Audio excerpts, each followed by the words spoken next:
Patriarchy, and they are my trigger warnings. And the name of the poem is Motherhood or Patriarchy. I'm coming from Turkey, and in Turkey we have beautiful traditions structured around patriarchy.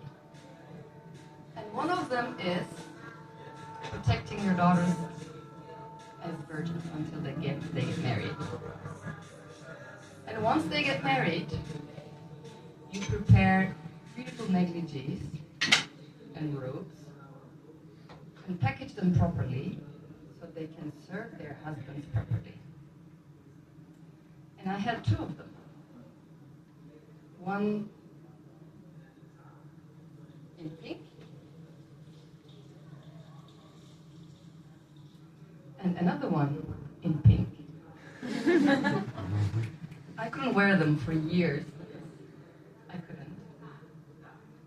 And then I dyed them in gray. And now I'm wearing them for poetry night in Berlin.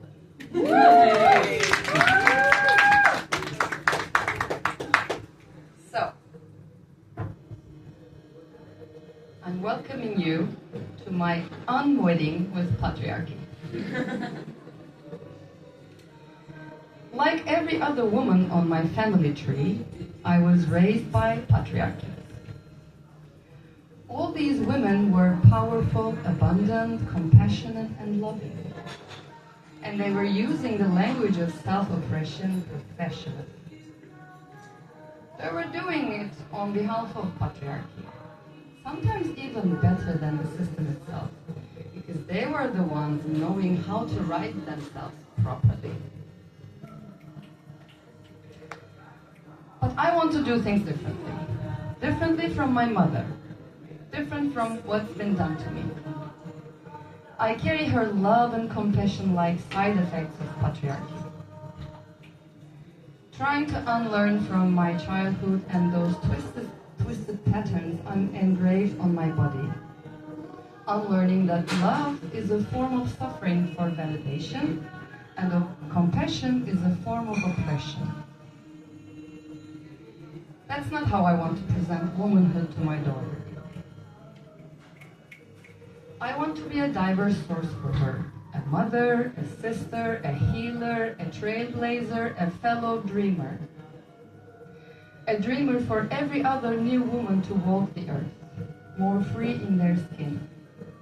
I want to be a vehicle for her to move forward with confidence and faith, not as a mission or a burden to carry, but as a driving force to take care of every woman gently. I try to do things differently from my grandmother. I carry her abundance and devotion, trying not to confuse these things with holy depletion. That's not what I want to teach my daughter. I want her to put herself before all these things asking for attention. I want her to be infinite source for herself, to be loved unconditionally by herself.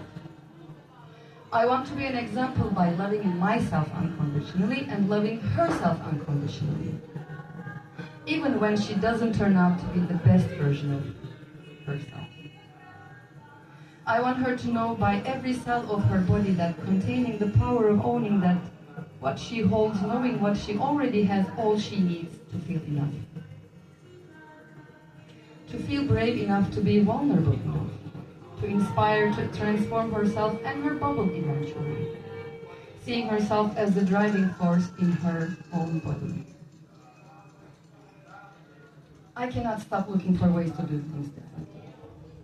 Differently from my grandmother. Differently from my grandmother. Differently from my grandmother, and so on. Because one day, I woke up and wrote a poem that goes like this. I am fed up with my how are yous, all will be good, and what ifs. I'm totally exhausted by my why nots. How can it be better and I survived? I'm triggered by none of my businesses. It's all about you, and that's all I can do. I'm left alone for my, let's do this together. How can we move together? And can we talk about it? I don't know how much I can take. There's nothing here for me. I cannot do anything about it. And you take care of it by yourself.